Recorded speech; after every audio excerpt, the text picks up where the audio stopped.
Hi, everyone. My name is Elizabeth Pineo, and my pronouns are she, her. I am a 23-year-old woman, and I have glasses and red hair that I'm wearing tied back.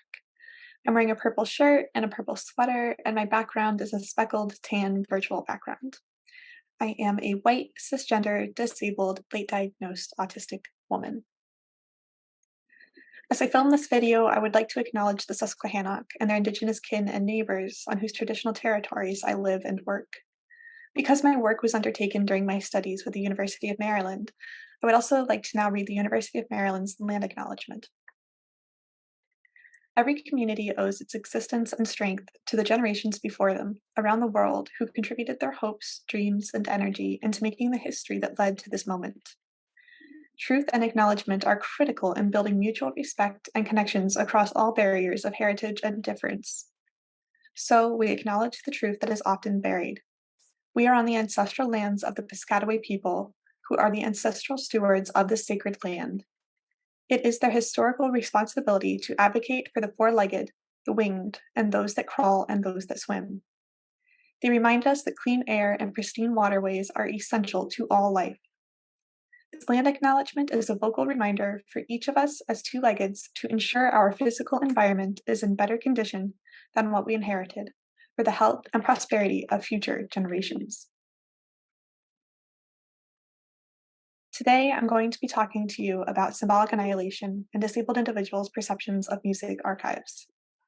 I'll start by talking through my methods and some framing topics. Then we'll get right into my findings. My findings are broken up, more or less, into three categories. How are users using archives? Perceptions of historical music figures, expectations for representation and reality, and who are our users, really? After that, I'll talk through the significance of those findings and conclude with some final thoughts. While investigating these questions, I encountered a great deal of literature on diversity movements in archives. But there wasn't a lot out there about disability that didn't focus on legal compliance with the Americans with Disabilities Act, or take on a sort of this is how you can interact with a disabled user approach. But Dr. Grayson Brillmeyer's work, which we'll talk more about in a moment, opened up a new path. Their work focuses on erased or partial narratives of disabled people in archival and historical material, which, as you'll soon learn, was vitally interesting to me. Within the broader literature, I also found a great deal of discussion of reparative description work. The aim of this type of archival work is to repair the harms caused by centuries of inequity in archival description. Language use is a major part of how that harm is addressed. But we also need to understand what caused that harm in the first place. And that's where Dr. Michelle Caswell's work on symbolic annihilation becomes relevant. The term symbolic annihilation was first used by George Gerbner in 1972 to describe the absence of a particular group, especially gender, racial, or sexual minorities, from media, and the ways in which that absence can erase them from public consciousness. But in the archives world, it was popularized by Dr. Caswell and her co-authors, who define it as, quote, how members of marginalized communities feel regarding the absence or misrepresentation of their communities in archival collection policies, in descriptive tools, and or in collections themselves, end quote. The antidote to symbolic annihilation is representational belonging. Caswell and her co-authors define that as, quote, the ways in which community archives empower people marginalized by mainstream media outlets and memory institutions with the autonomy and authority to establish, enact, and reflect on their presence in ways that are complex, meaningful, substantive, and positive to them in a variety of symbolic contexts, end quote. This is what archivists ought to strive toward in their collections and actions for all marginalized groups. Next, there's also the issue of anticipatory erasure. Returning now to the work of Dr. Brillmeyer, anticipatory erasure is an expectation of encountering, quote, erasure in archival material, end quote. It, quote, expands the scope of symbolic annihilation in archives in ways unique to disability and ableism. Individuals not only feel their erasure in history, but also deeply know the different forms of erasure of disability in archives in such a way that they anticipate encountering them. This adds an additional affective dimension of anticipation, which is informed by the symbolic annihilation that they may have experienced before in archives and in life, that forms their imaginaries around future experiences, end quote. Next, and is access fatigue. Access fatigue, as defined by Anika Conrad, is, quote, the everyday pattern of constantly needing to help others participate in access, a demand so taxing and so relentless that at times it makes access simply not worth the effort, unquote. Building on this concept, Dr. Bromeyer has extended conversations around academic ableism to the archival space. In particular, they have called the accumulated sense of unbelonging gathered emotionally expensive. In doing so, they point out that symbolic annihilation of disabled people in archives is not limited to the contents of the collections themselves, but through the inaccessibility of the collections, disabled people also become symbolically annihilated from the archive space itself. Finally, the last important piece of framing comes in the form of language choices. In referring to disability, there are two primary types of phrasing you can use: person-first language and identity-first language. Person first looks like this: person with a disability. And identity first looks like this: disabled person. Person first is usually seen today as medicalizing disability because it separates the person from their disability, whereas identity first is seen as embracing the identity of disabled because it incorporates the state of being disabled as a positive characteristic, like being kind or generous. For example, we say person with cancer, person first, because that's a negative disease to have. But once a person has beaten cancer, they become a cancer survivor, identity first again. Additionally, as you can see from the bar chart presented on this slide from a study conducted by Ather Sharif and his co-authors in 2022, identity first language is the overall preference of the international surveyed members of the disability community, with 42% of respondents preferring it, 38% preferring person first, and 20% having no preference between the two. For those reasons, for this presentation, I'll be using identity first language. Now, language tends to go hand in hand with culture. So let's also take a moment to discuss disability culture. Culture itself is difficult to define, and I don't purport to offer a single all-encompassing definition here. For the purposes of this discussion, I turn to the symbolic anthropological tradition, which understands culture today as a taken for granted set of behaviors and understandings that make up a social world. Like any other nation or culture, that of disability culture has many, many subcultures. Like any literal nation with citizens, to understand disability culture as any single unit is a mistake. When we think of disability culture as a more literal culture, it's easier to see the subgroups within it as natural cultural variations, to understand the vital importance of linguistic debates, and to comprehend the harm ableism does on a daily basis. For an archivist, disability culture is particularly important to understand because history creates culture and culture creates history, and history is, after all, the primary purview of an archivist. It's a cyclic process. And this brings me to my project itself. My methods for the survey were as follows.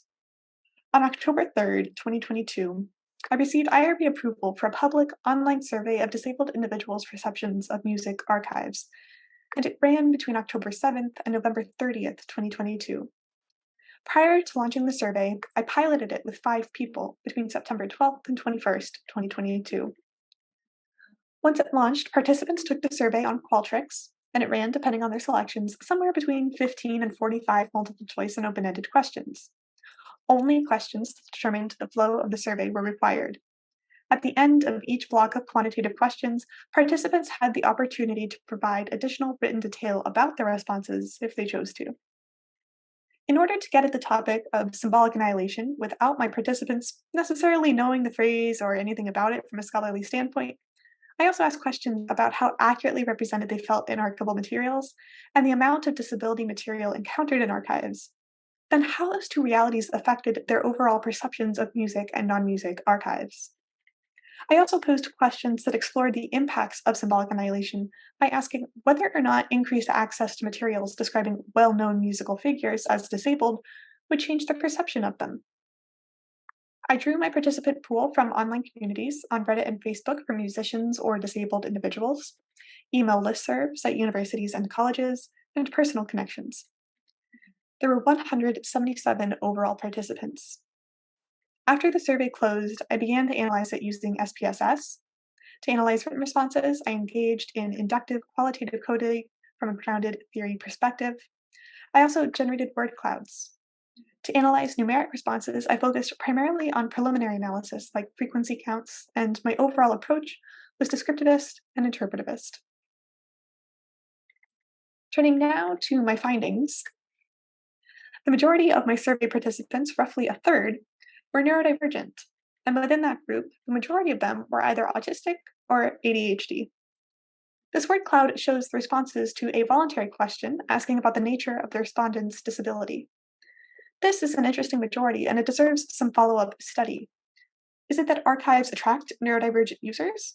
Is it that they dissuade use by individuals who are disabled in other ways, making neurodivergent users the most successful at overcoming systemic barriers to access?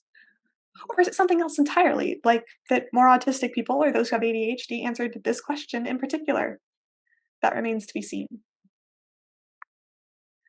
Speaking now to participants' perceptions of music and non-music archives, in the bar chart now on the left of the screen, you can see that the majority of participants, 27, rated the perception of non-music archives as somewhat positive on a 5-point scale from extremely negative to extremely positive. The next most populous category is neither positive or negative with 16. Unfortunately, participants rated their perceptions of music archives lower. As you can see in the bar chart now on the right of the screen, the majority of participants, 33, said that their perception was neither positive or negative. The next most populous category, somewhat positive, has 15. This is an interesting trend. In fact, disabled musicians reported feeling less well represented than disabled people in music archives. As you can see from the bar chart on the left of the screen, disabled musicians reported feeling not at all accurately represented with 24 counts. Disabled people, on the other hand, as you can see from the bar chart now on the right of the screen, reported feeling slightly accurately represented. While neither group reported feeling well represented, it's intriguing that the disabled musicians should feel less well represented than disabled people in music archives, of all places. This suggests that the greater a focus on music an archive has, the less well represented participants felt, and thus the lower perception participants held of it.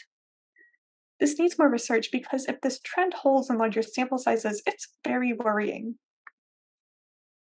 Now, returning to Dr. Bromeyer's concept of anticipatory erasure, this bar chart shows that 15 respondents anticipated finding no materials about disabled individuals in a music archive, 12 anticipated finding a little, and 1 anticipated finding either a moderate or great deal. This is anticipatory erasure at work, and it is unjust. Disabled users should be able to access a music archive and expect to find materials about disabled musicians. Turning now to the idea of perception, overall, survey participants seem to be thinking about non-music and music archives differently. As you can see from the word cloud on the left, in which the primary words are collect, thing, place, history, and record, when asked to describe what a non-music archive is in their own words, participants gravitated toward words that focus not so much on the oldness of the items an archive might hold, but on the collection and preservation of the items. That is, participants did not seem to default to the archives as dusty boxes in a basement stereotype. However, when asked what the first 5 words were that came to mind when thinking of a music archive, as displayed in the word cloud on the right, the most common word by far was old, followed by historic, music, digital, and classic. Digital is also displayed much more prominently in the music archive word cloud than in the non-music archive word cloud, suggesting that participants perceive music archives as based on digital files, if not primarily an online phenomenon. To that point, general archives have a greater emphasis on the word place, potentially suggesting a greater tie to physical locations. Thus, music archives for the participants seem to deal with older yet digitized materials, while archives in general seem to deal with collecting and preserving materials. While these two processes are by no means mutually exclusive, it's interesting to see which parts of the process are emphasized based on the institution's primary purpose, that is, music or general. Participants do seem to use music and non music archives differently when it comes to in person and virtual modalities. 36 participants use non music archives both in person and online, while only 29 participants used non music archives only online. But when it came to music archives, a far greater majority used them only online. 21 used them exclusively online, while only 7 used them both in person and online. Speaking now to representation itself. When asked how accurately they felt represented as a disabled person in non music archives on a 5 point scale from not at all accurately to extremely accurately, 50 of 53 respondents said that they felt somewhere between not at all accurately represented and moderately accurately represented. Next, when asked how accurately they felt represented as a disabled person in music archives, on that same 5 point scale, 21 of 24 people said they felt somewhere between not at all accurately represented and moderately accurately represented. Then, when asked about how well represented they felt in music archives as a disabled person with a relationship to music, 25 of 28 people said that they felt somewhere between not at all accurately represented and somewhat represented. Finally, when asked about how represented they felt as a disabled musician in archival records, 50 out of 53 people again said they felt somewhere between not at all accurately represented and moderately accurately represented. It's counterintuitive that a musician should feel less accurately represented in a music archive than a general one. Yet this is the reality in which we seem to find ourselves. While the sample size in this section is, at times, small, it's worth deeper exploration of the topics found here. Disabled musicians should be able to reliably turn to music archives as sources of information on their own histories and see their own experiences reflected back to them.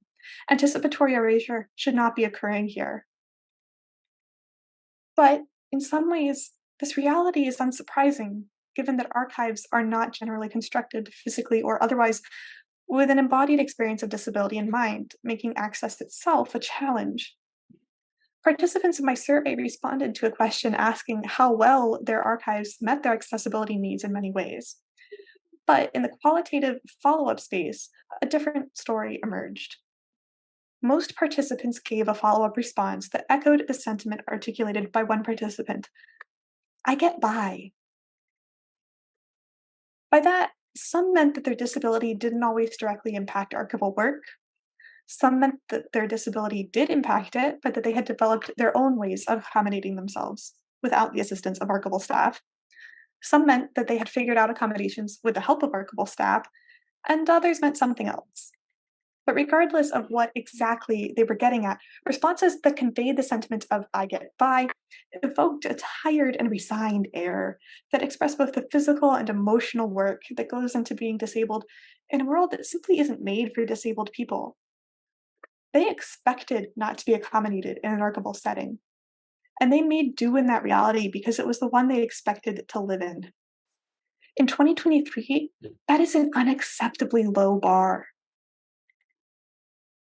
In the digital age, it was unsurprising that another common trend was an expressed need for more digital copies of items for use with programs like screen readers, text to speech software, or Zoom software. A few deaf and hard of hearing participants also expressed the need for digitized audio files that they could easily download onto their own devices for use with their own implants or other hearing devices without needing to specially request them. Previous research done by George Gerbner, Michelle Caswell, Grayson Brillmeyer, and Sarah White has made clear that one of the most effective ways to combat symbolic annihilation is to expand collections or to reevaluate materials in existing collections. This data supports that conclusion. It also makes clear the importance of telling complex narratives about historical figures and of not reducing the aesthetic of disability to harmful stereotypes. Combined, these findings reflect what many musicians know from personal experience. Symbolic annihilation has created a reality in which disabled musicians' histories and experiences have been hidden from view. Archival users are tired of this reality, and they feel the emotional toll of it. It's up to each individual archival institution what they will do to address this reality. One idea: if archives were to have more records about disabled figures, the impacts of anticipatory erasure and symbolic annihilation would be lessened. but so too could they influence the perceptions of particular historical figures. In order to test this idea, I wanted to know how each of four musical figures, Ludwig van Beethoven, Wolfgang Amadeus Mozart, Amy Beach, and Ray Charles, would be perceived by disabled people who self identified as having some sort of tie to music in their life. In particular, I wanted to know whether these figures would be perceived as disabled, and if having archival evidence, whether in the form of records, finding aids, or something else, that these individuals were disabled would alter their perception of them in some way. I intentionally chose these four for a number of reasons. First, I anticipated that my participants would be largely English speaking. For better or worse, archives in the English speaking world are largely spaces that deal with the Western art canon, meaning that figures like Beethoven, Mozart, and Beach would likely be represented within them. Second, Charles is a recognizable popular figure, as are Beethoven and Mozart. Third, the narratives around Beethoven and Charles tend to be defined by their respective disabilities, while Beach's and Mozart's disabilities are only illicitly speculated about.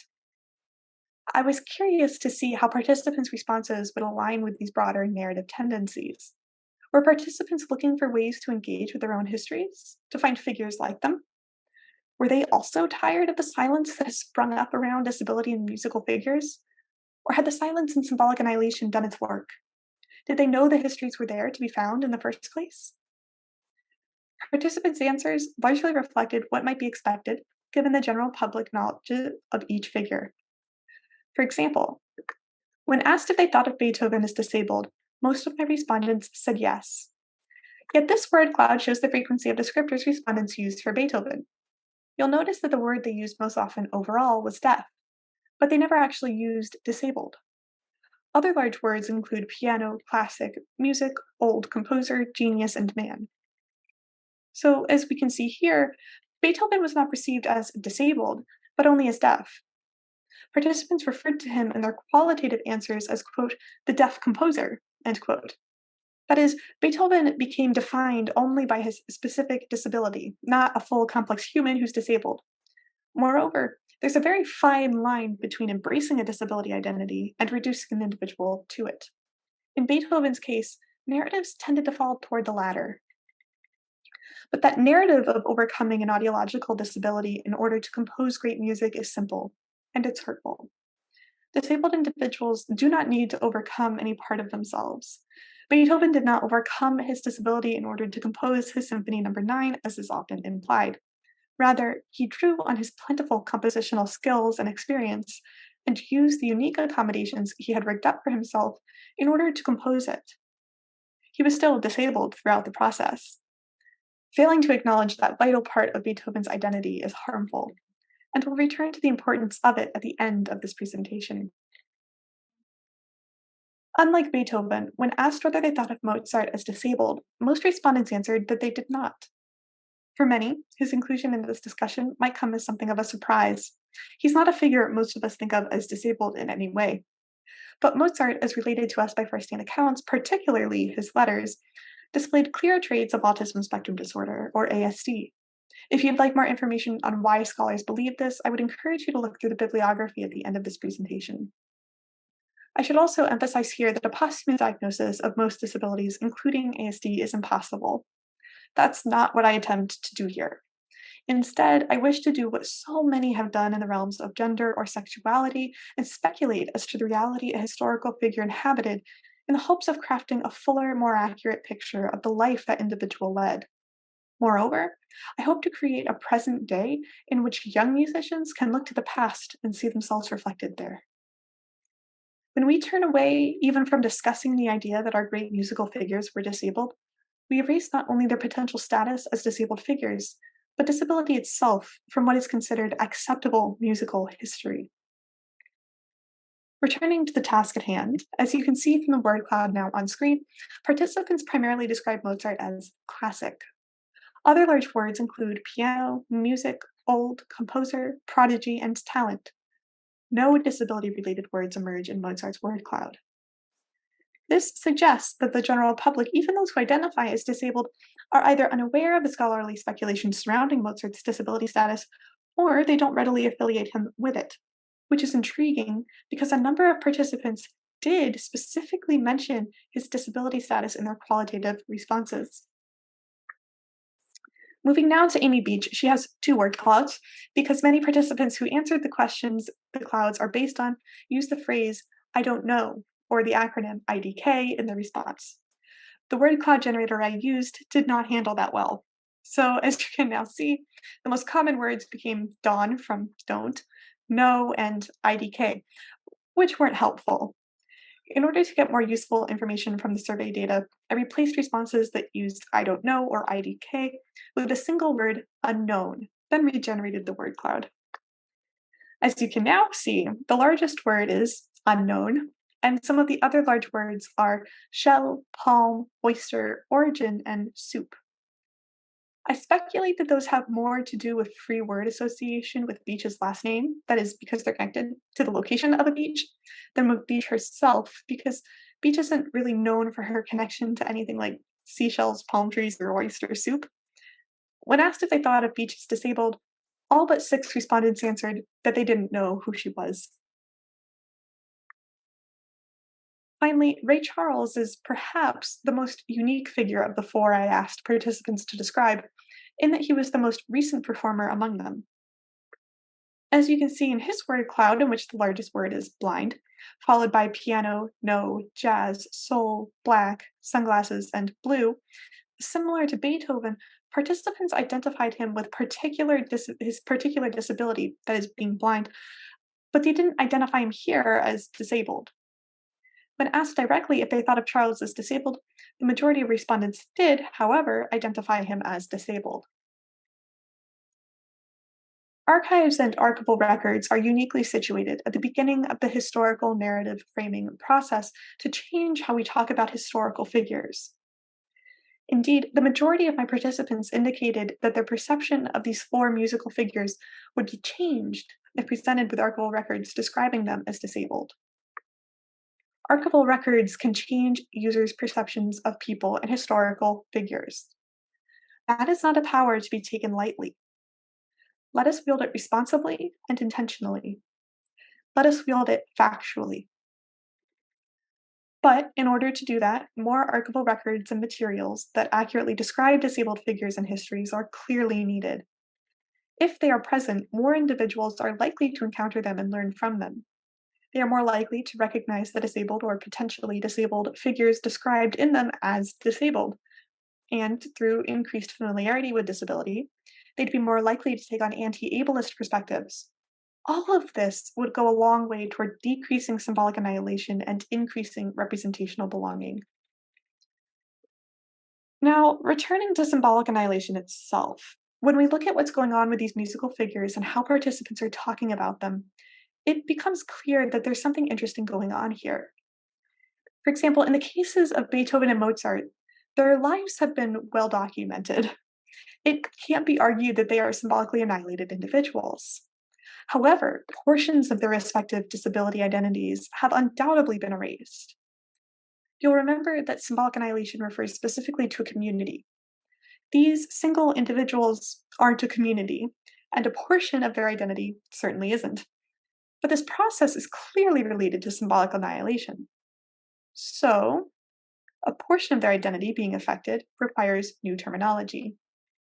Therefore, I invoke a new term. Phrasal symbolic annihilation. Why phrasal? In music, a phrase is like a sentence, and a musical piece is like a speech. The speech might make enough sense with a sentence missing that no one notices it missing at first. But once they notice it missing and replace it, the speech can't be read or understood without it anymore. Likewise, when a phrase is taken out of a piece, it can't be argued that the whole piece has been played or heard because part of it is missing, whether acknowledged or not. But when listeners hear the whole piece, they hear the whole narrative of the piece and nothing is erased. It's the same with people. Where symbolic annihilation would refer to the entire community's annihilation, phrasal symbolic annihilation would refer to the annihilation of single individuals within that community, or even portions of a single individual's history and experiences. Let's say that there was a community of people who love French fries. Symbolic annihilation would refer to the annihilation of an entire community from archival collection policies to descriptive tools or collections. Phrasal symbolic annihilation, on the other hand, would refer to the annihilation of a particular French fry lover, or that person's identity as a French fry lover. Thus, phrasal comes from the musical term phrase, and it conveys the intrinsic nature of the identity component being annihilated while maintaining the emphasis on the incompleteness of the process, incomplete because the whole individual has not been symbolically annihilated. We can combat phrasal symbolic annihilation in much the same way we would combat symbolic annihilation itself.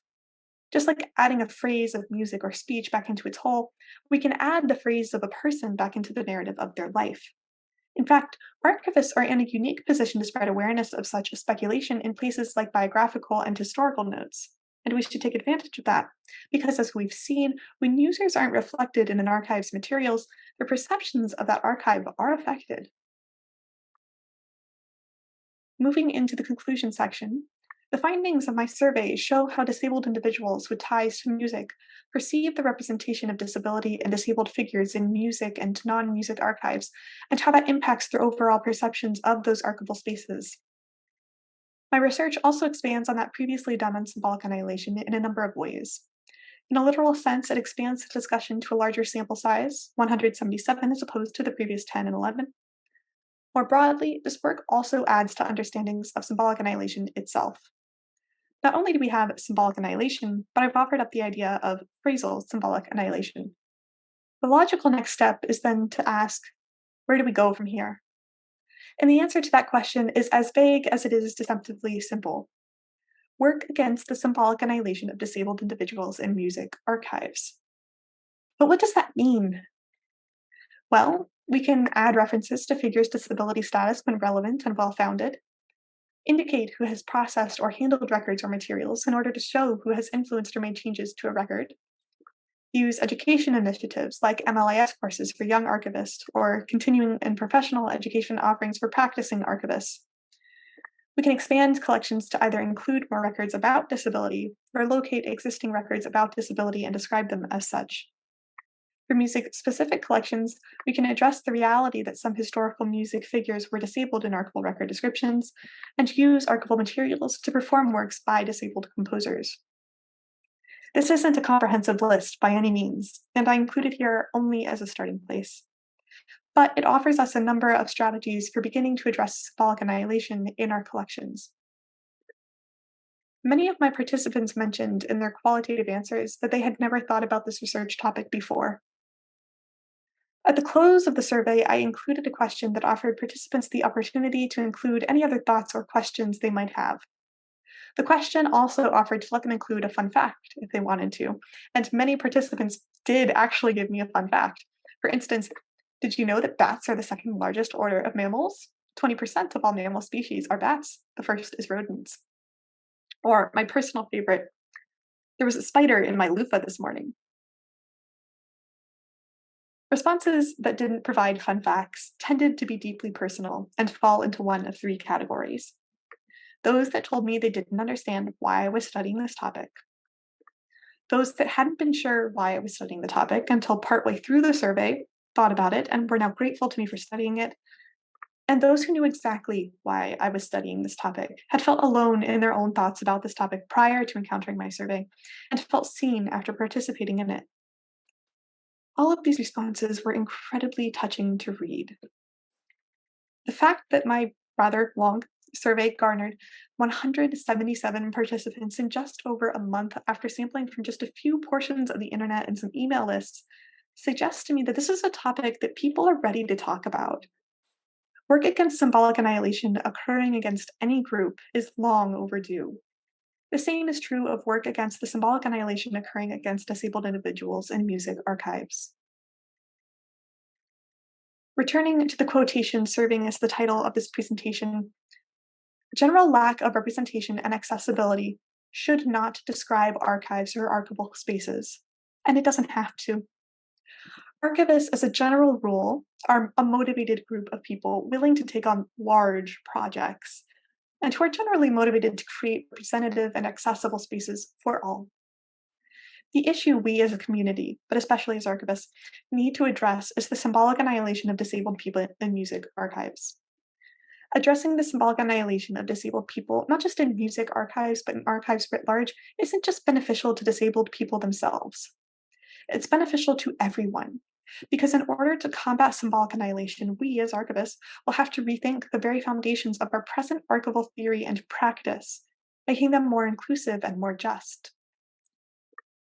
Rethinking and restructuring the very foundations of our archival theory and practice might also create, in the words of Michelle Caswell, quote, a catalyst for a profound shift for our profession, a shift from being stuck in the status quo of routinized practice to enacting a new world of possibilities, a world where our practice, our values, and our labor are transformational, a world where archives are tools for human liberation, end quote. A world where archives are tools for human liberation. Yeah, that benefits everyone. General lack of representation and accessibility doesn't have to define or even describe our archives. So let's get to work. Thank you all so much for watching and listening. If you'd like to, please feel free to reach out to me by email at epineo@umd.edu. Again, that's epineo@umd.edu with any follow-up questions, thoughts, or general feedback. I hope you have a wonderful rest of your day wherever you are in the world. Goodbye.